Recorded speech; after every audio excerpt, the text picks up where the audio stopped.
Corona यानी कोविड-19 से आज पूरा देश ही नहीं बल्कि पूरी दुनिया लड़ रही है। दुनिया भर में इसने तबाही, तहलका और उत्पात मचा कर रखा है। जान का नुकसान तो हो ही रहा है, परंतु कोविड-19 को कंट्रोल करने के लिए लगे हुए लॉकडाउन की वजह से अर्थव्यवस्थाओं को जो नुकसान हो रहा है, करोड़ों लोगों की जो जॉब जा रही है, उसकी भरपाई करना और मुश्किल है। अर्थव्यवस्थाएं बिल्कुल तहस नहस हो चुकी हैं, लोगों की माली हालत बिल्कुल खस्ता हो चुकी है। ऐसे में कोई और कर भी क्या सकता है? ये बीमारी ही इतनी जानलेवा है, इतनी घातक है, इतनी खतरनाक है। लॉकडाउन ने जहाँ ज़िंदगी को रोक दिया है, सब कुछ स्थिर कर दिया है, वहीं इसके कुछ बड़े फ़ायदे भी मुझे नज़र आते हैं। आशावादी होने के साथ साथ सकारात्मक सोच रखना अनुचित नहीं होगा। इसी सकारात्मकता के आधार पर इस लॉकडाउन के औचित्य को समझने की कोशिश करते हैं। ये हमें अपनों के करीब लाया, उन अपनों के जिन्हें या तो हम भुला चुके थे या अपने बिजी शेड्यूल के कारण उनसे बात नहीं कर पाते थे, उनके लिए वक्त नहीं निकाल पाते थे। आज इस लॉकडाउन की वजह से हम उन सब के लिए वक्त निकाल पाते हैं, उनसे बात कर पाते हैं, उनके करीब आ चुके हैं। इसने उन रिश्तों को नया जीवन दान दिया है जो या तो खो चुके थे या दम तोड़ने वाले थे। इसके कारण ही सालों पुराने दोस्तों ने एक दूसरे को ढूंढा, व्हाट्सएप या कोई अन्य ग्रुप बनाकर एक दूसरे से जुड़ गए हैं, बात करनी शुरू कर दी है और रिश्तों में वापस से नई जान आ गई है। नया मोड़ मिल चुका है, जीवन को एक नई दिशा मिल चुकी है। एक और बड़ा फ़ायदा जो इस लॉकडाउन से हमें हुआ है वो ये है कि इसने हमें जीवन का महत्व, अर्थ और मूल्यों को समझने में हमारी मदद की है। इसके कारण ही हम आत्ममंथन कर पाए हैं कि हमें क्या करना चाहिए था, हम क्या कर रहे हैं और हम क्या कर सकते थे, हम कहाँ हो सकते थे और हमने कहाँ पर क्या क्या गलतियाँ की हैं।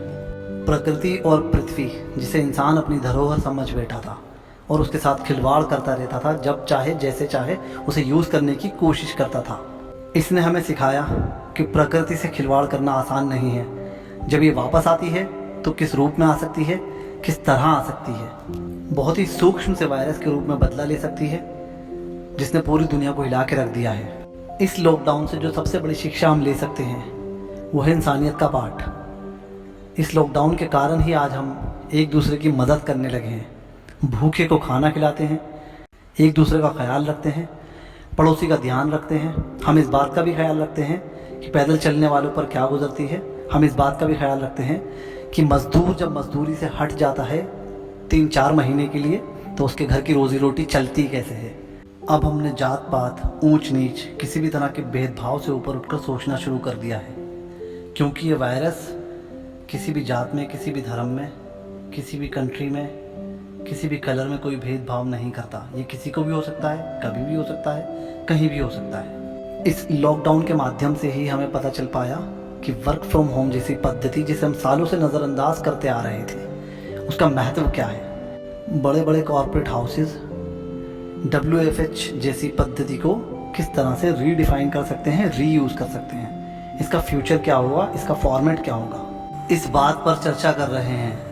महीनों से बच्चे स्कूल नहीं जा पाए हैं, एग्ज़ाम्स नहीं दे पाए हैं, परीक्षाएं रद्द हो गई हैं। इस सब से हमें क्या शिक्षा मिलती है? इस सब से हमें शिक्षा मिलती है कि हमें अपनी शिक्षा प्रणाली को भी नए आयाम देने की ज़रूरत है। एक और सीख जो हम इससे ले सकते हैं वो है दान को लेकर, कि हमें दान कब, कहाँ और कैसे देना है। हमारे दान का पैसा सही जगह पर लग रहा है या नहीं लग रहा है, हमें इसकी भी गारंटी लेनी होगी। दान का पैसा सबसे ज़्यादा हॉस्पिटल बनाने में यूज़ होना चाहिए और उसका दूसरा यूज़ होना चाहिए एक ऐसा कोष, एक ऐसा फंड क्रिएट किया जाए जिससे गरीबों की मदद की जाए, क्योंकि ऐसी आपदा फ्यूचर में फिर आ सकती है।